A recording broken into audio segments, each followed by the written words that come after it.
Radio Arson, une série de podcasts proposée par la bibliothèque de la Villa Arson.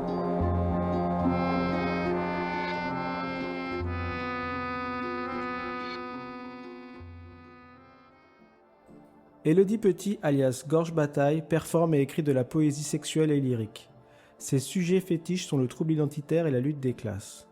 Depuis 2010, avec Marguerin Lelouvier, Yel publie des fanzines queer-punk sous le nom des Éditions Douteuses, dont une anthologie sortie chez Rotolux Press. Publiée en 2022, Fiévreuse plébéienne révélait ce que Élodie Petit nomme la langue bâtarde, une littérature prolétaire et expérientielle. Nous avons profité de l'invitation émise par Marie Canet et Jérôme Mauche pour nous entretenir avec lui. Radio Arson, 40e, c'est parti.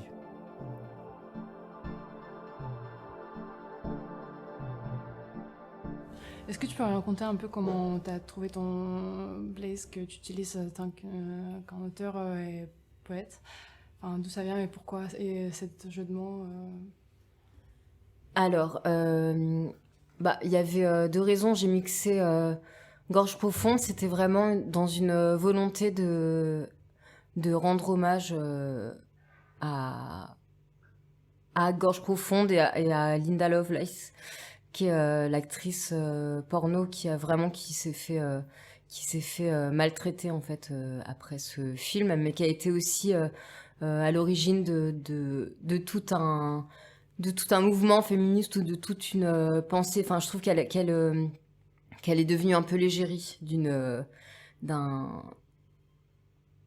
courant de pensée en fait. En tous les cas, c'était vraiment, j'avais envie de lui rendre hommage. Et Gorge, je trouve que c'est vraiment beau comme prénom. Et Georges Bataille, c'est vraiment parce que ça me fait marrer, parce que c'est aussi parce que c'est là d'où je viens, c'est-à-dire qu'au Beaux-Arts, moi je m'intéressais déjà vraiment à l'écriture sexuelle, et ce qu'on m'a fait lire, vraiment ce que les profs des Beaux-Arts adorent, c'est Georges Bataille. Je sais pas si c'est toujours le cas, mais il se peut que oui. Et c'est vraiment une manière de se réapproprier un nom d'homme comme ça. Mais je me suis dit, en fait, au début, quand j'ai pensé à Gorge Bataille, c'était dans une volonté de faire un groupe de punk, et je voulais l'appeler comme ça. Et en fait, au final, les gens ont commencé à m'appeler Gorge, et j'ai trouvé ça cool. Et je l'ai utilisé, mais je me suis dit que pour signer les livres, si j'utilisais Gorge Bataille, alors j'allais disparaître dans la bibliothèque. Et dans Google aussi. Et que du coup, il allait falloir que je change ma manière de signer les bouquins. Et du coup, je pense que j'utiliserai seulement Gorge. Voilà. Et aussi, à ce moment-là, j'avais évidemment envie de changer de nom. Et Élodie Petit, j'en avais marre. J'avais vraiment l'impression de donner toute ma civilité d'un coup, mon année de naissance, la famille dans laquelle j'étais née. Enfin, c'était une volonté de se débarrasser de ça. Enfin bref, voilà, c'est un peu comme ça que c'est né. J'aimerais bien, Gorge, que tu nous parles de ton expérience à l'ENSAD de Saint-Étienne, puis à l'ENSBAD de Lyon, puisqu'aujourd'hui tu es entouré d'étudiantes et d'étudiants des Beaux-Arts de Nice. Ouais. Alors, j'ai fait mon lycée en Bourgogne, à Mâcon. Et j'étais en art plastique, en option art plastique. Et en fait, je savais même pas que les Beaux-Arts, ça existait. Du coup, je me suis retrouvée, j'étais un peu larguée quand je suis sortie du lycée. Et je suis allée en fac d'art plastique. Et la fac d'art plastique la plus proche, c'était Saint-Étienne. Du coup, je me suis retrouvée en master de fac d'art plastique. C'était hyper chiant et très... Enfin voilà, il y avait des cours d'esthétique. Enfin, j'adorais les cours de cinéma, mais ce que je préférais, c'était les cours de dessin. Mais en fait, par exemple, quand je faisais les cheveux bleus des modèles vivantes, on me le reprochait parce que les cheveux étaient pas bleus. Enfin bref, c'était vraiment un peu coincé. Et en fait, très vite, dans les rues de Saint-Étienne, j'ai croisé je me souviens des mecs avec du col sur les yeux et des boas et des bouteilles. Et en fait, j'ai commencé à fréquenter les gens des Beaux-Arts, et j'ai commencé à faire la fête avec eux. Et je me suis dit, oh, c'est ça que j'ai envie de faire. Et je suis rentrée aux Beaux-Arts de Saint-Étienne. Et j'ai passé 3 ans là-bas, j'ai fait mon DNAP. Et j'ai eu envie de changer au bout de 3 ans, parce que j'étais dans une école que j'adorais, où je m'étais fait plein de potes, mais c'était une école qui était maintenue dans une sorte d'amertume ou de vieille école avec des profs qui n'avaient plus je sais pas, enfin qui n'étaient pas dans une actualité artistique peut-être aussi. Enfin, il y avait un truc qui mourait un peu comme ça et une espèce de truc lourd, très machiste, très viril et un propos un peu enfin genre un peu l'école d'art, si tu continues comme ça, enfin c'est comme une mare, si tu à chaque pas que tu fais tu t'enfonces un peu plus. Enfin il y avait un truc très lourdingue en fait. Et j'ai tenté les Beaux-Arts de Lyon comme ça au dernier moment en équivalence et je suis rentrée aux Beaux-Arts de Lyon. Voilà, j'ai mis beaucoup de temps à m'adapter. Donc j'ai redoublé ma 4e année parce que j'étais vraiment je comprenais pas ce que je faisais là. C'était une école hyper conceptuelle. Et moi, je faisais que du dessin. À ce moment-là, je faisais du dessin ultra sexuel, ultra punk, à l'arrache, un peu à la bazooka. Et enfin oui, voilà. Donc il y avait tout un fossé. Donc quand je suis arrivée, genre je me sentais. Tout ça, c'était un truc de classe, mais je le captais pas parce que j'avais pas les outils en fait pour le penser. Et c'était vraiment une violence de classe en fait. J'avais pas. Du coup, à Saint-Étienne, par exemple, on pouvait vraiment, quand on présentait notre travail, on pouvait dire si on voulait que ce soit public ou pas. Et donc ça, enfin, arrivé à Lyon, en fait, on te pose pas la question, et juste quand tu fais ton accrochage, c'est ouvert à tous. Et du coup, ça veut dire que tu parles devant. Des fois, il y a 50 personnes parce que enfin voilà, c'est ouvert, t'es 4e année, les gens viennent voir et du coup, c'est vraiment un truc de l'éloquence en fait, enfin tu vois, de maîtriser le langage. Et moi, ça m'a énormément perturbée.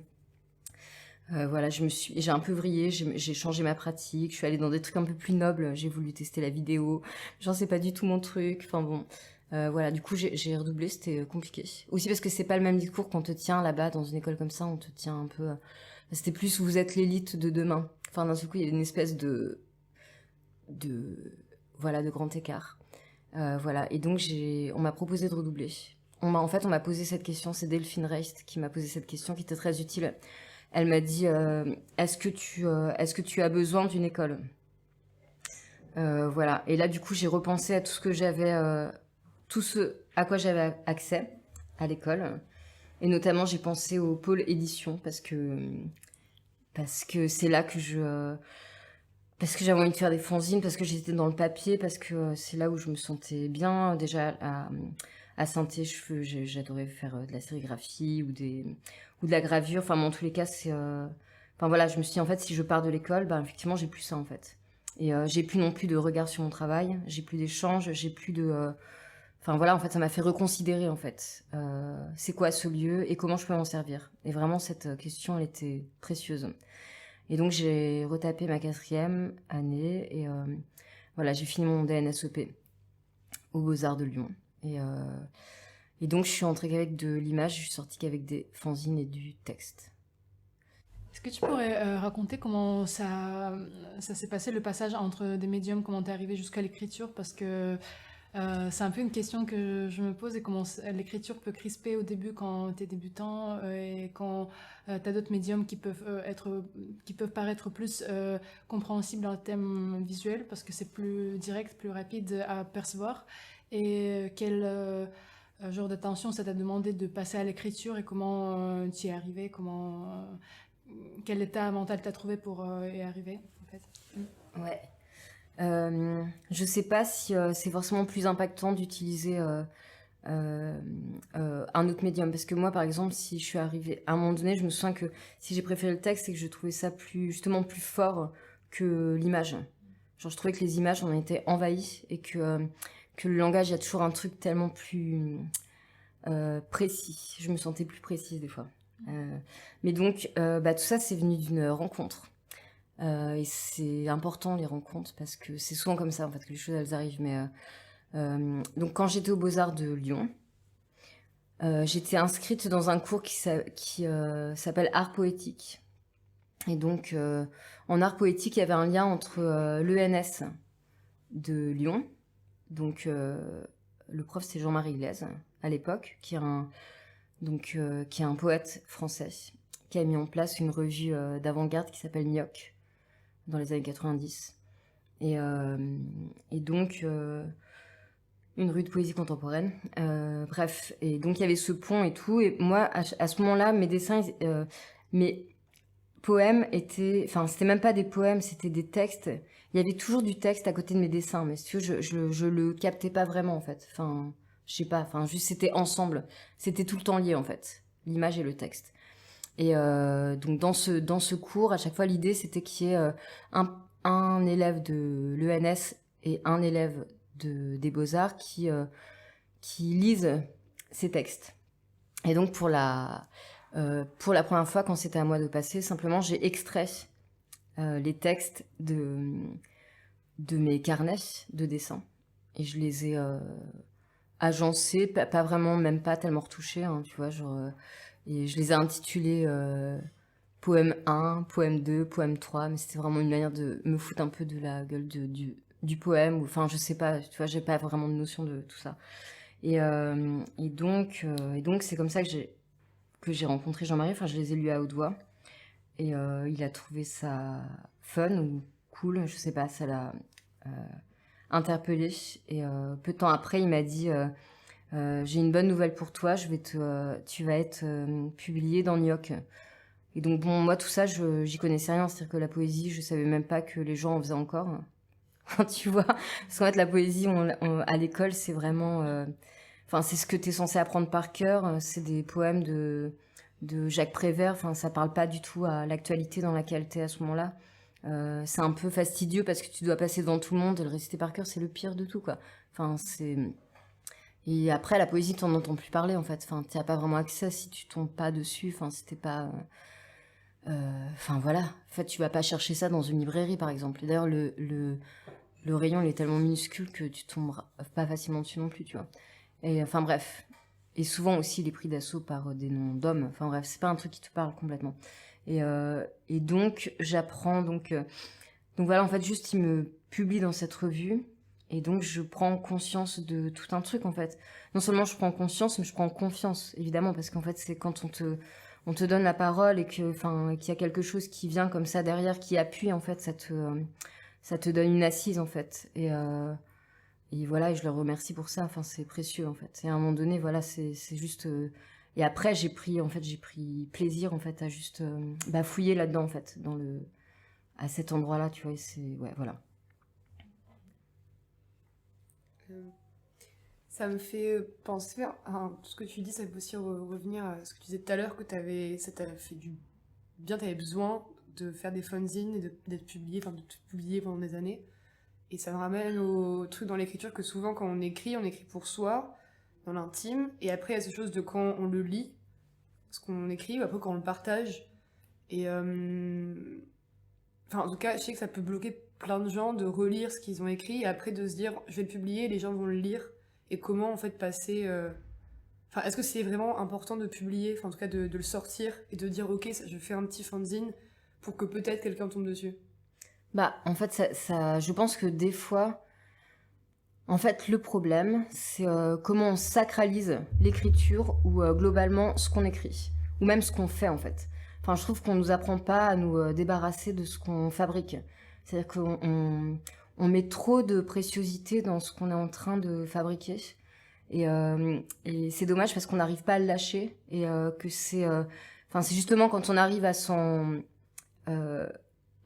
détacher que c'est intéressant et que nous-mêmes on peut avancer.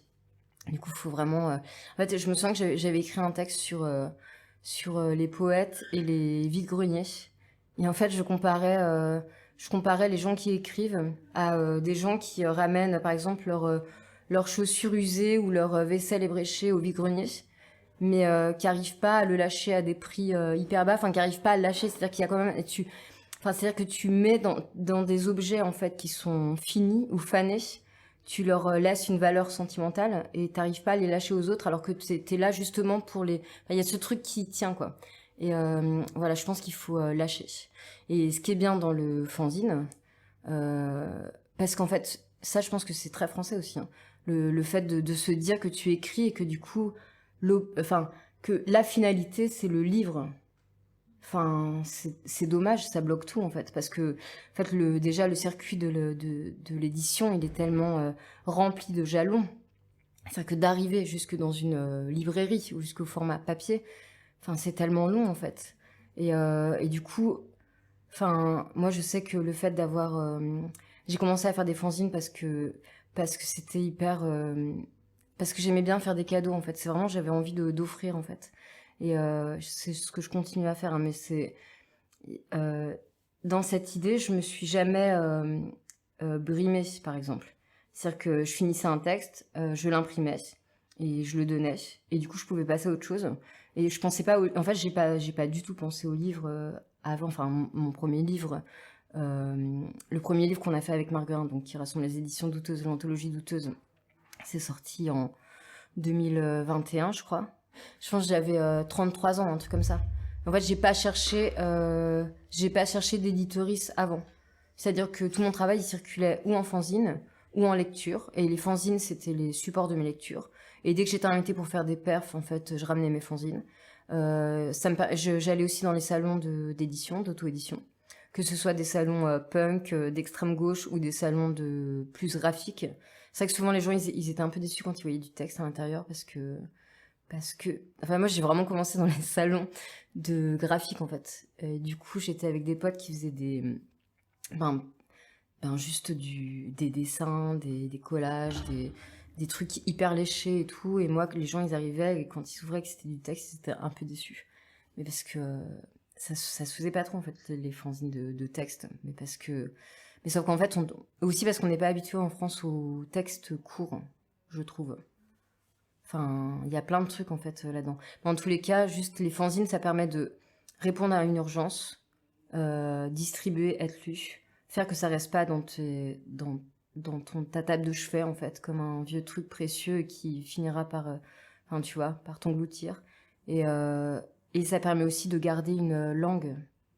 C'est-à-dire que quand même, travailler avec des maisons d'édition, ça veut dire aussi le relire et des fois le réadapter, enfin voilà, c'est-à-dire que ça permet d'être un peu maîtresse de ce que tu fais.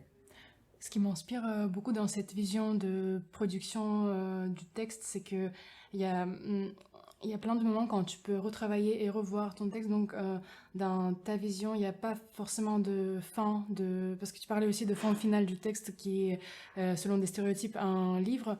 Mais du coup, j'ai l'impression que ça débloque pas mal juste le courage de sortir et ne pas penser que à la fin, en fait. Oui.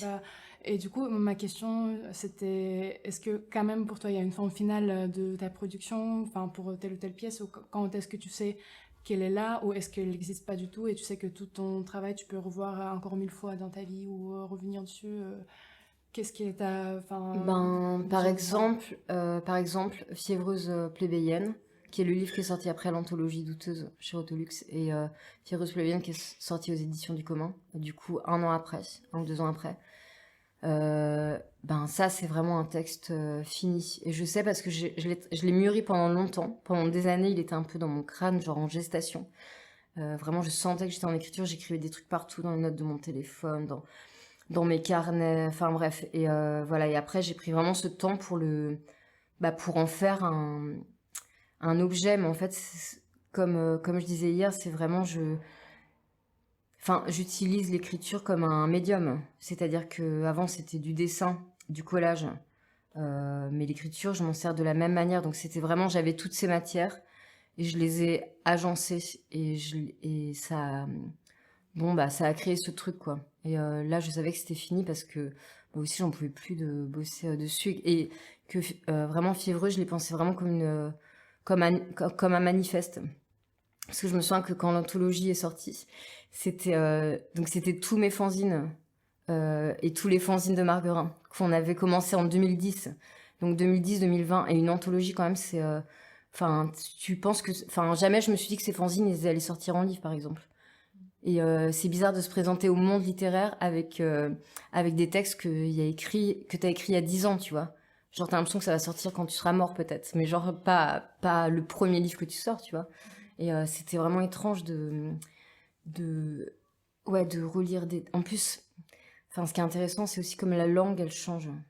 Et encore plus quand tu t'intéresses à un truc politisé ou que toi, quand tu suis une actualité, de revenir en fait sur ce que tu as écrit en 2012 en fait. Enfin, c'est que des trucs que tu diras plus de la même manière maintenant. Enfin, c'est tout un truc en fait de se présenter comme ça.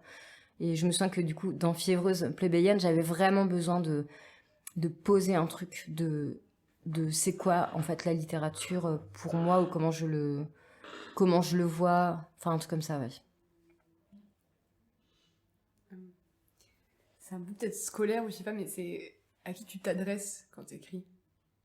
Enfin, parce qu'il y a souvent cette question de à qui on s'adresse quand on écrit. Ouais.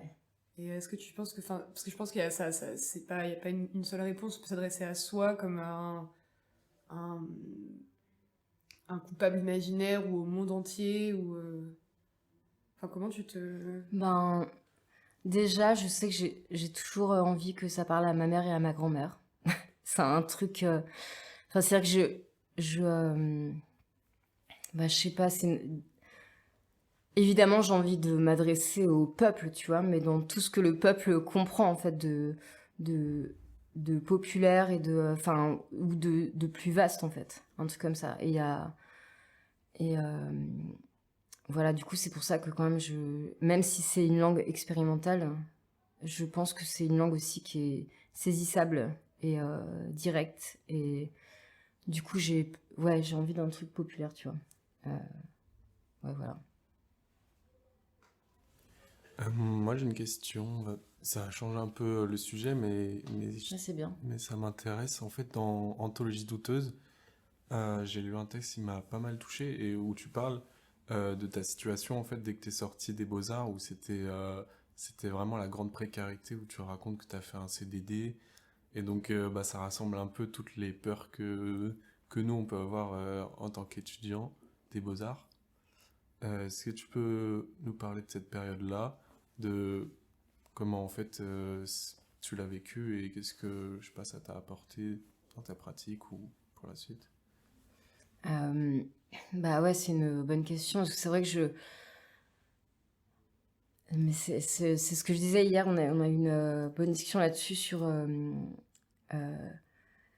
Moi, ce qui m'a manqué quand même aux Beaux-Arts, c'est une sorte de concrétude des choses ou de la vie. C'est-à-dire que, en fait, on nage un peu dans une sorte de flou artistique, quoi. C'est-à-dire que tu sais que tu vas en chier à la sortie, mais tu sais pas comment. Donc ça, c'est quand même l'espèce de truc... oui, c'est étrange, en fait, ce moment-là. Et après, du coup, il y a la sortie. Ben, il y a la sortie, ben, tu fais tes armes, mais on t'a pas... voilà, tu n'es pas briefé, en fait, sur ce que ça va être... ce que c'est qu'être artiste, en fait. Parce que, quand même, c'est ça, c'est une école d'art où en plus, quand tu es en option art, en fait, ben, tu te projettes à une carrière artistique. Mais on n'est pas au fait de l'économie de l'art. Et je me souviens de ce texte qui s'appelle On sait plus pourquoi on vit et ça dérape. Et parce qu'en fait, à un moment donné, c'est le premier texte, c'est le seul texte que j'ai écrit comme ça, qui est un peu sous forme de témoignage. Parce qu'à ce moment-là, j'étais tellement en dèche totale et je me disais peut-être je pourrais faire des piges ou et du coup, j'avais fait un WordPress et c'est le seul article qu'il y a dessus. Et je m'étais trouvé un nom de journaliste et je m'appelais France Baise. Et voilà, c'est le seul truc qu'il y a. Et donc, je me sens que le sujet qui me tenait à cœur, c'était de passer un peu en revue, en fait, je sais pas, de régler ce truc, de dire la vérité, quoi. Parce que, ouais, moi, je me suis retrouvée dans une énorme précarité. Quand je suis sortie des Beaux-Arts de Lyon, j'avais un taf quand j'étais à l'école. Je vendais des quenelles dans les halles Paul Bocuse. Voilà, c'est une spécialité lyonnaise.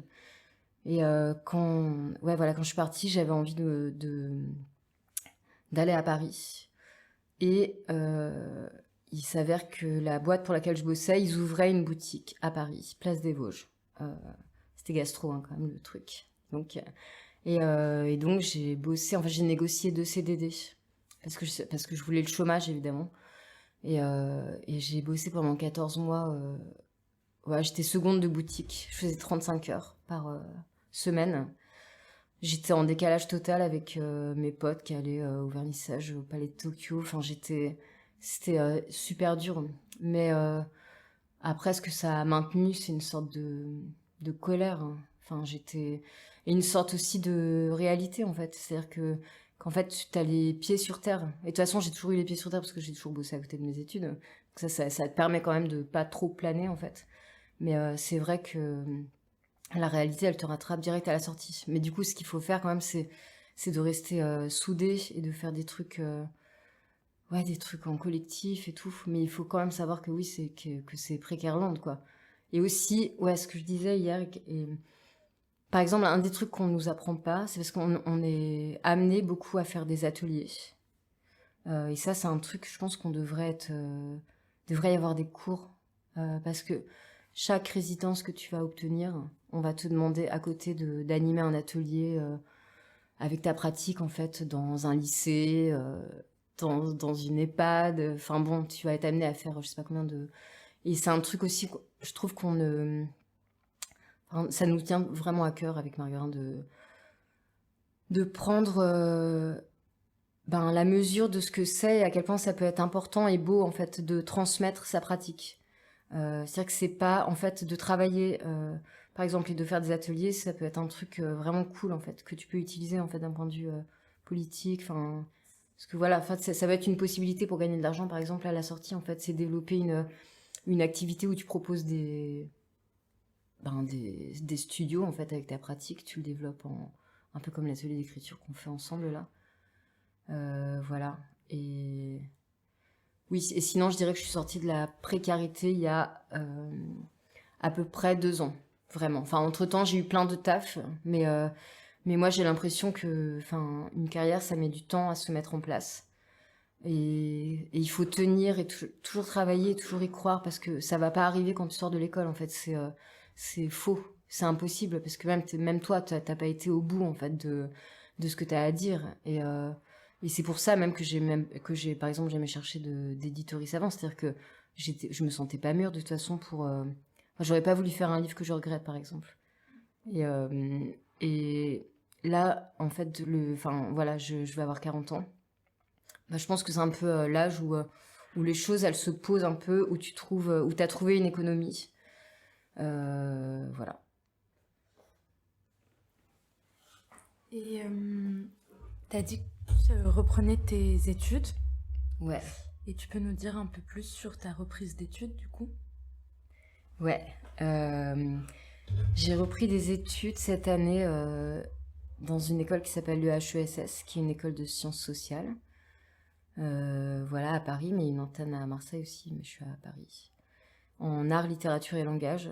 Et bien, l'idée, c'était... parce que des fois, ce qui m'a manqué aux Beaux-Arts encore, c'est des outils pour développer ma pensée.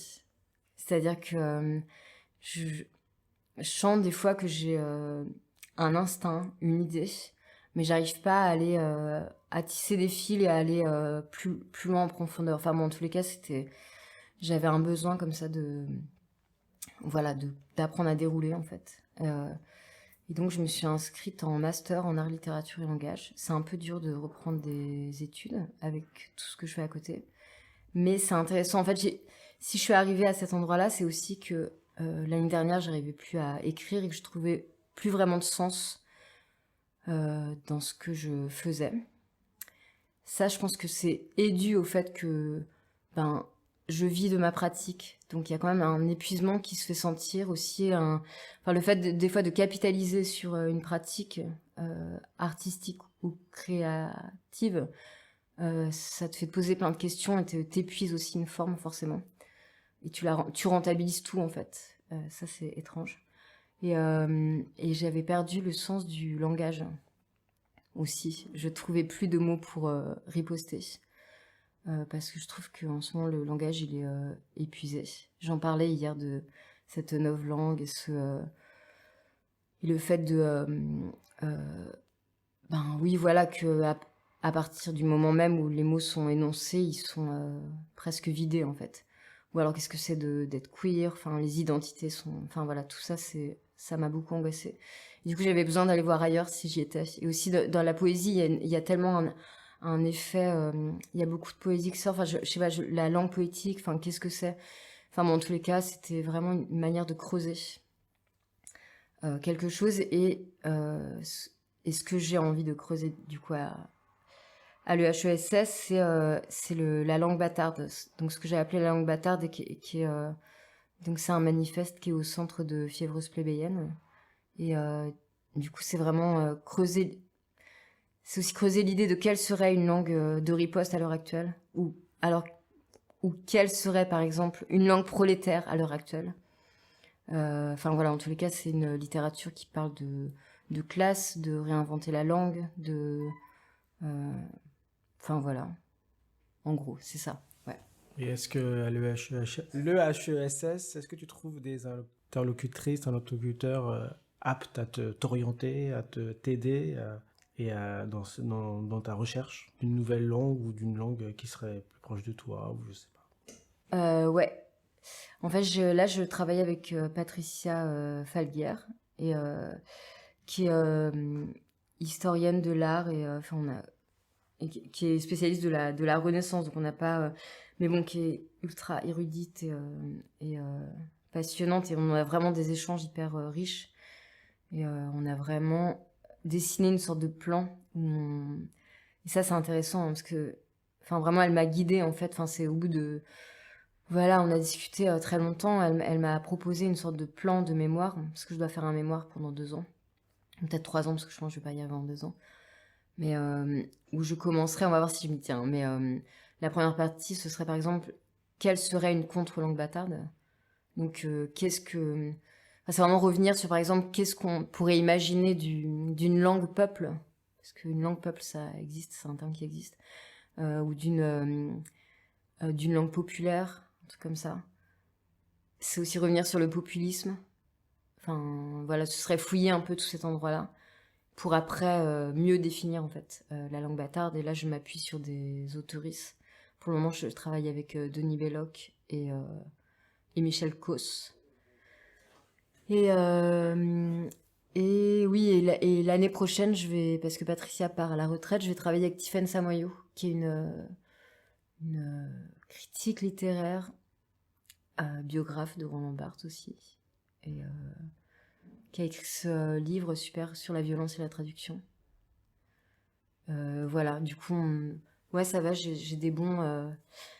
et aussi des personnes qui travaillent sur la poésie prolétaire, par exemple. Enfin, c'est trop intéressant, en fait. Ou sur... il y a un cours que j'adore aussi, j'ai oublié le nom du prof, mais c'est anthropologie de la dépossession. Donc, en fait, ça permet aussi Enfin, l'idée, de toute façon, de l'EHESS, c'est de croiser pas les pratiques, Enfin, tu peux croiser philosophie, anthropologie, les disciplines, merci. Et en fait, c'est quand même une des rares écoles où c'est toi qui arrives avec ton sujet de recherche. Et après, tu as un catalogue avec entre 300 et 500 séminaires tout au long de l'année. Et c'est toi qui crées ton parcours de recherche. Et donc, il faut quand même être autonome dans sa pratique de pensée. Mais enfin, voilà, vraiment, tu suis des séminaires et petit à petit, enfin, voilà, c'est la recherche. Mais c'est trop passionnant.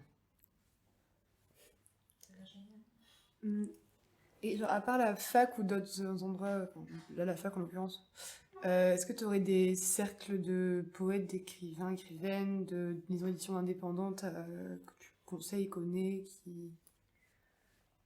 Bah après, ça dépend ce que vous faites, mais c'est clair qu'en poésie, il y a quand même il y a des jeunes maisons qui s'intéressent à plein de textes expérimentaux, spéciaux, ou très poétiques, ou très queer. Enfin voilà, par exemple, je pense aux éditions Blast, qui sont basées, Yale sont basées à Toulouse, mais sur la poésie, Yale font un travail dingue Enfin voilà, et c'est vraiment des voix qui cherchent, qui émergent. Voilà, Rotolux Press, c'est des alliés, des amis très proches qui font un boulot exceptionnel. Et voilà, on s'était rencontrés aux Beaux-Arts de Lyon. Voilà, je trouve qu'ils ont un catalogue très riche et une langue et exigeant. Les éditions du commun, donc en poésie. Après, surtout, il faut prendre en considération les revues parce que souvent c'est comme ça qu'on commence à publier, ou on fabrique des revues. Parce que ça, c'est un truc que vous pouvez faire aussi, hein, c'est-à-dire que tu collectivises des voix, c'est-à-dire que une revue, et même ça peut être aussi sur Internet, hein. Par exemple, Trou Noir, c'est une revue qui est en ligne et qui est hyper active, et là, c'est le 2e numéro, celui que je vois devant nous. Numéro papier, et il y en a un 3e sur les archives qui vient, un 4e déjà en préparation sur le fascisme. Mais les revues, c'est quand même un des lieux par lesquels tu commences quelque chose, quoi, de concret. Voilà. Et dans les maisons d'édition, oui, il y a sûrement des trucs auxquels je pense pas là tout de suite. S'il y a Burnout qui fait un travail de dingue, bien sûr, et qui est vraiment à la page de plein de trucs et qui est très,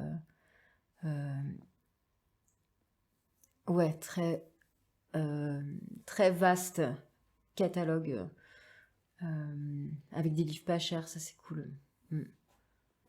Avec le recul, et bon, je fais exprès, ma question est peut-être un peu provocante, mais est-ce que tu penses que les beaux-arts sont insuffisants? Je pense que c'est comme partout, peut-être il y a des manquements et des choses qui pourraient être améliorées. Je pense vraiment, c'est ce dont je parlais, hein. Je trouve qu'il y a vraiment ce truc, il faut parler d'argent en école d'art, je pense. Il faut parler de thunes, c'est-à-dire de choses très concrètes. Parce que je trouve que c'est un truc, moi ça m'a manqué, je pense il y a ce flou artistique, en fait, tu peux pas rester là-dedans parce que ça entretient des mythes en plus, des mythes en fait qu'il faut détruire. Et le mythe du bon artiste ou du bon génie, en fait, du génie artistique. C'est-à-dire que c'est comme si tout était, c'est un peu évanescent, tu vois, ce truc de flou artistique, tu vois, c'est l'histoire de l'art, c'est Picasso, c'est une personne qui s'est faite comme ça, qui émerge et ça a marché pour lui, tu vois. Et toi, tu te dis, est-ce que ça va marcher pour moi? Mais en fait, c'est pas ça. Parce qu'en fait, l'idée, c'est que, faut tout faire collectivement, en fait. Tu vois, en fait, tu te rends compte qu'à plusieurs, t'es plus fort, et donc du coup, à la sortie de l'école, je pense qu'il faut axer beaucoup sur les pratiques collectives. Et ce que je trouve qui est problématique en école d'art, c'est que peut-être c'est par manque de temps, j'en ai aucune idée, mais je trouve qu'on individualise trop les parcours d'artistes. Et que du coup, ça crée des frustrations, des amertumes, et les gens se tirent dans les pattes, il y a un truc comme ça. Je trouve qu'on devrait plus s'entraîner à faire des trucs ensemble. Parce que à plusieurs, on est plus fort, on peut vraiment faire plein de trucs, quoi. Et ouais, voilà. Et du coup, je dirais qu'il y a des manquements des fois. Mais je sais pas, après, je t'avoue, moi, là maintenant, j'y passe pour faire des workshops, mais j'ai pas vraiment de vue non plus de comment ça se passe complètement. C'est peut-être presque vous qui pourriez plus me guider. Mais par contre, il y a un truc qui est essentiel dans les écoles d'art, c'est que quand même, ça permet vraiment de faire des amitiés durables. Et que ça, c'est puissant, c'est un truc qui est important aussi. C'est-à-dire que c'est aussi l'endroit où tu vas créer un peu une bonne base de ce qui va te tenir après en tant qu'artiste. C'est-à-dire ta base solide, en fait. Voilà, tes potes, ça, c'est fort, en fait. C'est trop important, les écoles d'art. Les écoles d'art sont vraiment très menacées, alors que ça reste un endroit de liberté et d'expérimentation absolue. Et ça, c'est vraiment, il faut tellement prendre soin de ces endroits-là. Parce que moi, je vois vraiment pour avoir fait une sorte de tour de France des workshops d'écriture ces 3 dernières années, déjà, je vois vraiment des nivellements, en fait, de dingue. C'est-à-dire qu'il y a vraiment des écoles qui galèrent beaucoup. Et qui sont en train de disparaître d'ailleurs. Il y a beaucoup trop de différences, mais surtout elles disparaissent en fait, et ça fait trop flipper, je trouve, parce que oui, par exemple, je parle de l'EHESS et tout machin, mais donc c'est quand même des endroits, ultra classique en fait. Enfin, c'est-à-dire que c'est des normes partout. Et les écoles d'art, c'est quand même l'endroit où tu peux repenser les normes, tu peux les dévier, tu peux expérimenter des trucs. Enfin, c'est tellement précieux. Moi, je me souviens, je me souviens quand j'étais au Beaux-Arts, des fois, j'avais des espèces de recul comme ça. Je nous voyais tous en train de faire de la poussière, taper dans du plâtre. Enfin, tu vois, ce genre de trucs. Mais en fait, mais c'est complètement génial, en fait, de pouvoir avoir ce moment-là où tu testes des trucs et où... Enfin, ouais, c'est l'expérimentation. Ça, c'est trop bien. Voilà, du coup, je pense qu'il manque juste des trucs très concrets et très collectifs. Alors, merci Mathéo, merci Elina, merci Valentine, merci Kiona et merci Gorge pour cet entretien. Et puis, on te souhaite le meilleur pour la suite. Merci. Pour ton master à l'EHESS, j'ai réussi à le dire. Et mon intermittence du spectacle aussi, le fait que j'ai tous mes heures. Et merci Marie Canet et Jérôme Moche. Jérôme Moche qui était mon prof aux Beaux-Arts de Lyon et qui a été une personne essentielle dans ma formation de poète parce qu'il m'a toujours tout laissé faire et encouragé dans tout ce que je pouvais faire de plus barré. Merci.